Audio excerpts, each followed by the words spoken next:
more of the Zach Gelb Show on Fox Sports 920 The Jersey.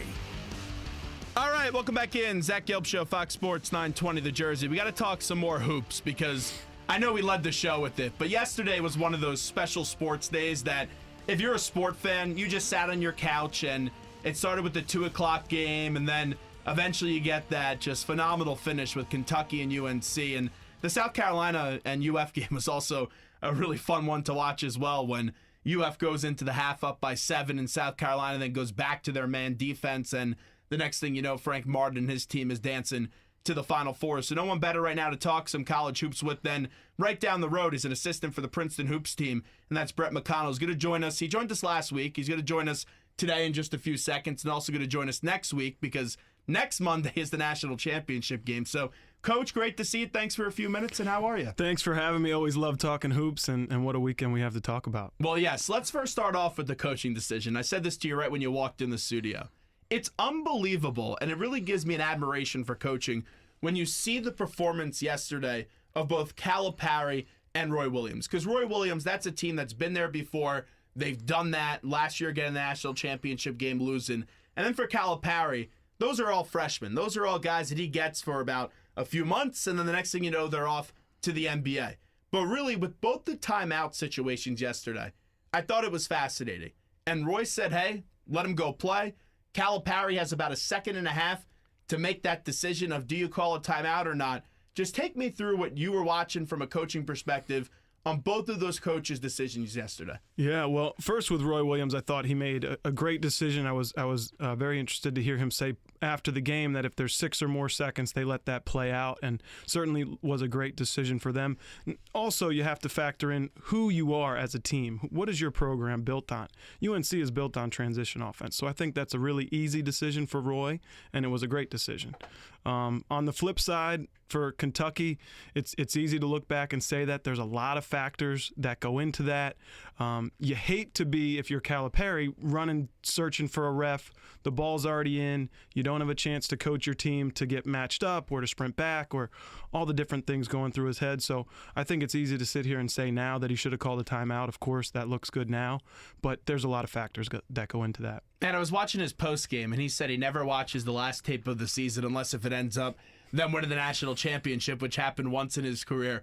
And it made me wonder, did you watch that game tape of the Notre Dame game? It's funny. I saw that quote, too. I was very interested to read that. I did watch our game film, actually watched it the next morning as soon as I could download the game film. And a lot of people thought I was crazy to want to watch it that quickly. But for me, getting that opportunity to watch it as quick as possible allows me to put it to bed, because until I watched that last possession 5 to 10 times, until I watched some of our defensive miscues in the first half, some of our great defense in the second half, I couldn't really put it to bed until I had a chance to watch it. So I was glad to get it out of the way, watch it on that Friday, and then enjoy the rest of the weekend of March Madness. When you go back and you watch that game tape, and you know how it's ending, even though you're probably sitting there saying, oh, we're going to do this differently, blah, blah, blah. But when you go back and you watch that, how do you balance it from a coach of not trying to overguess and second guess too much and trying to just take it into a perspective that is more level-headed? Yeah, I mean, I think it's easier said than done to be fair to yourself on the good and bad decisions you made, but that's definitely something I try to keep in mind. It's easy to second guess yourself. It's easy to look back the same way we're doing with Calipari, but I think you know deep down in your gut after you watch the film, hey, this is something I thought about, this is something I should have done, this is something I didn't think about, this is something I regret. But I try not to be too hard on myself, and I know our staff is that way, and we feel really good about the performance our guys had versus Notre Dame. Now, in that game yesterday with Kentucky and UNC, and Cal's team in the first half got killed with foul trouble, so did Roy Williams' team, but more of the stars for Kentucky. When you have Monk with 2, you have Fox with 2, that was a big killer to get those guys going early. And then in the second half, eventually Kentucky went on their run. And with about 5 minutes to play, they're up 5. Roy Williams takes a timeout. And he sees his guys, they're hanging their head because they think all this redemption, all the talk we had all year, it's coming to an end. And the next thing you know, they make a switch to zone, and they go on this 12-0 run. What did you see in the final 5 minutes, besides the crazy 47 seconds that we saw, that got UNC in that spot. Yeah, I mean, certainly you mentioned the zone. Two really big possessions to get stops. What people haven't talked about are the two baskets they had in that little stretch. Really tough shots that they hit. I think Jackson was one of them. But the second zone possession, they got a turnover, and it led to a Pinson fast break. And when they were struggling in the half court to get a turnover like that, to get a fast break, to regain the lead, take a lot of the pressure off, I think that really snowballed for them the rest of the way. Now, we all know coaching is a game of adjustments, and you saw what Monk and Fox were able to do back in December. Monk had 47, Fox had 24 in a win. It was a track meet, UNC and Kentucky.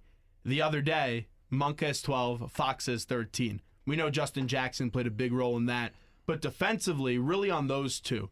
And those two were red hot from the game before against UCLA. How did they play that good a defense on two players that are going to be lottery picks in this year's draft? Yeah, I think part of it, obviously the job on those two guys was really great, really strong defense on those one-on-one situations with those guys. But something that people haven't talked as much about is an adjustment that they made in their ball screen defense. They decided to go under Briscoe's ball screens and Fox's ball screens. That made it a lot easier to contain penetration on those two guys, because when those two guys get to the rim, they drive and kick, they find Monk. Like, Monk gets a lot of stuff off of their penetration. So I thought that was an underrated factor, that as far as Roy Williams' adjustments from game one to really contain penetration and not get anything easy on those kickouts to Monk. Now, in that final 47 seconds in the game, which was it was a frenzy.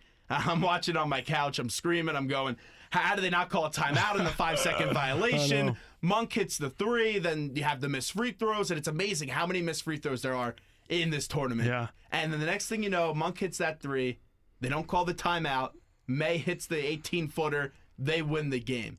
And the story of May, that's really what makes March, as crazy as that sounds. Yep. But it's always that unexpected hero. We could talk this thing until we're blue in the face. No one yesterday had May going into the game, hitting the game-winning shot. No. I've been waiting this whole time to start talking about Luke May. I mean, this has been so fun for me to watch. It's funny, I actually had seen some game film of his in high school.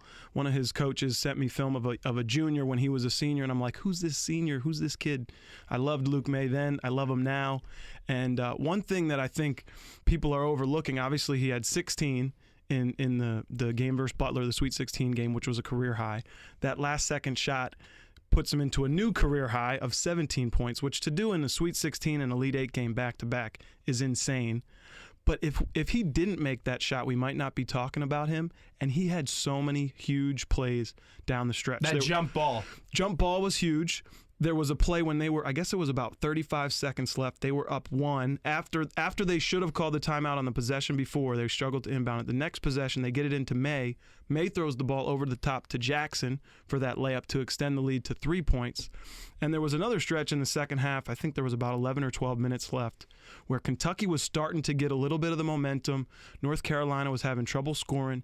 May had a three-pointer and then an N1 on maybe back-to-back possessions. So he did so many things throughout the game that I was certainly happy for him to be rewarded with that opportunity late in the game, but it was so much more than just that shot that made him all the more impressive. You're exactly right, and he was a real gritty player, and that's what you get when you have that walk-on type of mentality and that chip on your shoulder. But then the other side, and no one's going to be talking about him today because they lost, but Humphreys for Kentucky, it was the same thing. Yeah. That's a guy that averaged under 3 points per game this season, and he has 12 points in that game and was making those gritty plays when Monk and also Fox couldn't hit a shot to save their lives yesterday. It's funny, and you're exactly right. If Kentucky wins that game, he's the hero. We're talking about Humphreys and not May. So really great performances from both guys, and it's so fun to see this time of year some of the unsung heroes get a chance to shine and step up in big moments. Brett MacConnell with us right now, the assistant coach for the Princeton Tigers basketball team. This is the Zach Gelb Show, Fox Sports 920, The Jersey. The South Carolina game yesterday. They started off in man defense. We know that's their forte. Then they go to zone because two of their bigs get in foul trouble. Florida goes on that run, and then the second half, they get back into that man, get back into what they're comfortable. But I didn't realize how good this South Carolina defense was, and it's really in a simple approach. They don't have the best players, but what they do, it's all about effort, and they try to make you have the second or third passing options, and the one that is the ideal one is the across the court kind of pass that they want you to make. But all they really do is they just put their hands in passing lanes. When a coach tells you when you're little, oh, just front your man and put your hand in the passing lane, that's what they do. It's nothing like crazy that you need a PhD in coaching to figure this out. Yeah, I mean, you make it sound really simple, Zach, and in a lot of ways it is. One thing I'll say, though, is people talk about maybe they're not the most talented, and offensively they're certainly not one of the most talented teams, but Frank Martin has done a great job of assembling talent that fits his style. They're really tough. They're really athletic. They're on-ball defense. It's hard to teach one-on-one on-ball defense. They have some athletic guards that look like they should be defensive backs or free safeties. They're strong. They're physical. And it really starts for them with ball pressure and containing penetration. And that's a tribute to the abilities of those guards out front that made it so difficult for Florida to get into anything they wanted offensively. And I thought one of the best quotes of this tournament, and it was that SI kid, Max, who I know there was one writer who was, oh, how dare that kid ask a question, blah, blah, blah. And I'm like, okay, stop taking your job so seriously. We get paid to talk and write about sports. You got to settle down. But that kid, Max, asked a great question because he's talking about technique or effort on defense. You could always teach technique, but you can't teach effort. And those kids right now for South Carolina, they're the hardest working players on the court versus any opponent. People ask them, how do they beat Duke? It's because of that defensive effort. Yeah, no question. And with every little bit of success they get, it just feeds into it even more. And I think the momentum they have, they've clearly bought in. And each little bit of success, I think you look across the court, you see the frustration of the Florida guards, the shots, even the shots they made, the degree of difficulty of those shots. I think it just continued to fuel South Carolina like, hey, this is going to be a really long day for Florida. If they're going to beat us, they're going to beat us banking floaters in and making really tough shots. And it seemed to fuel them throughout the game. I've always liked Michael White, going back to when he was a coach at La Tech, and obviously in his family has a very good basketball pedigree with his dad being the AD of Duke. But with Michael White yesterday, and I've always been impressed with him because I got to saw those Temple teams play La Tech, but really yesterday, when his team can't hit a shot, they almost had a chance to win that game. This wasn't a blowout. This was a 2-point game for most of the way. How did Florida find other ways to stay in that game yesterday? Because if you gave me their 3-point percentage before the game and told me that's what they're going to shoot, I'm going to say, oh, they probably lost by 15 points. Yeah. I think the first thing, and South Carolina's defense is so good that it overshadows Florida's defense. But Florida's a top 5 defense in the country, at least top 5 to 10 defense in the country. So their defense kept them in the game. The first half, they were 7 of 12 from 3. And the second half, I don't know what they finished, 0 for 11 or it was ugly. Something like that. So certainly a tale of two halves, shooting the ball from them. In the first half, they got out in transition a little bit more, and you mentioned the zone. So those are a few possessions they didn't have to face that vaunted half-court defense of South Carolina. The second half, South Carolina scored the ball a little bit better. Florida couldn't get out in transition. They didn't face the zone. It just made it too hard in the half-court for them to overcome. Now, the missed travel call at the end, because it's a 2-point game at that point. Do you think the refs, I'm assuming you think they missed that travel, right? I thought it was a travel. I didn't think it was quite as obvious, maybe as others are making it out to be. When you look at the angle on the other baseline, the side he was running towards, it looked like perhaps he had bobbled the ball a little bit. There was a defender's hand in there. Maybe he didn't have complete control of it. Certainly a tough call, and you hate to see games, in crunch time decided by, maybe 50-50 calls or even, maybe those odds aren't that quite in the ref's favor. So I hate to see that, but there's really nothing you can do at that point. Now, I have to ask you about Frank Martin because his team on March 9th was a 300-1 odd to win the championship game, and they're 2 wins away from doing that as we sit here on March 27th. And his story, he was a bouncer. He was an assistant high school coach, then a head coach and won championships, and now he's in the Final Four. And that story, it's unbelievable. It's incredible. It's incredible. I've been reading all his quotes are awesome. He's a bouncer. Yeah, the things he talks about. He's preached family with his team, with his own family. I read a story today that his mom was quoted in. He talked about his wife quite a bit, and the guys on the team echo that. They talk about that. This isn't just talk of family. This isn't just the cliche stuff. that you hear all the time. They have a legitimate relationship with his mom, his wife, his kids. So they really seem to appreciate that, and they play hard as heck for him. So it's no surprise they care a lot about him, and he cares a lot about them. And when they do these feature pieces for the Final Four, everyone's going to have a feature piece on Frank Martin. But when they get into the players, we all know it's going to be Thornwell, because he has to be the most underappreciated player in this tournament, because we all get caught up in the stars from the UNC, from Kentucky. Everyone thought Villanova would be here. Everyone thought Duke would be here.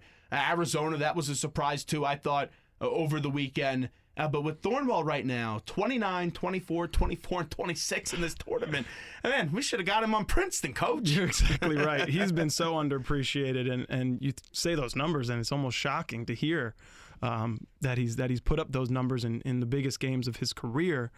And I think something that I had been talking about a little bit over the weekend, I thought the difference in that game could have been, the fact that South Carolina, against, as we mentioned, a great Florida defense, was able to call his number. They ran a couple sets to get him the ball either in the mid post, the low post, at the elbows, something to get a higher percentage shot when both teams at times were forced to take low percentage shots. Florida's taken a lot of three-pointers. So I thought to be able to call his number, to have that guy on your team in crunch time when you need a bucket, that to me was a difference in the game. Now, I have to get back to the UNC-Kentucky game, because they always have now, whenever a big moment occurs in sports, they put the Titanic music underneath it and they make it all dramatic. And I was watching that version today of the UNC game-winning shot with Luke May, and I'm looking at the coaches on the bench. And some of the coaches, they're fist-pumping, and then some of them aren't. They just have this shocked look on their face and this look of, okay, there's still 0.3 seconds, but the game's over when it's 0.3 seconds and you're up by 2, and you have to go the whole court to get a chance at it. Let's say Princeton hits a big shot in a game. Is Brett MacConnell the coach that celebrates, or is Brett MacConnell the coach that says, oh, there's 0.3 seconds left? Yeah, Brett McConnell's really calm on the sidelines. He's not celebrating. You're trained as coaches. Like, it ain't over until it's over. Mm-hmm. Crazy things have happened. I agree. I think it's pretty safe to say you're going to pull that one out. But there's something in at least my DNA and a lot of coaches' DNA that you can't even enjoy that one until the buzzer sounds. And really, for me, I'm going to walk down the handshake line, shake hands, wait till I get in the locker room with the guys, then I'll celebrate a little bit, but probably not until then. Do you lead the water throwing on coaches and stuff? I don't throw any water. I just clap really, really obnoxiously loud. Okay, so Brett MacConnell with us for a few more minutes, the assistant coach on the Princeton Tigers men's basketball team. What really is going to decide this tournament, and you've seen it so far in this tournament, and it's simple: defense and free throws in the clutch.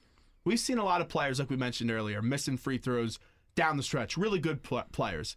Is there a way to prepare your team for that pressure, or is it just, all right, we know this guy can hit him, he's got to get up and hit him? Yeah, I don't think there really is a way to prepare for it. I mean, some of these teams played in really difficult environments on the road. Some of them played in tough conference tournament games. I think the previous 4 games that got them here are probably the best way to prepare for the Final Four. But you have to just be in high-pressure moments. I don't think there's anything you can do in practice to prepare for that.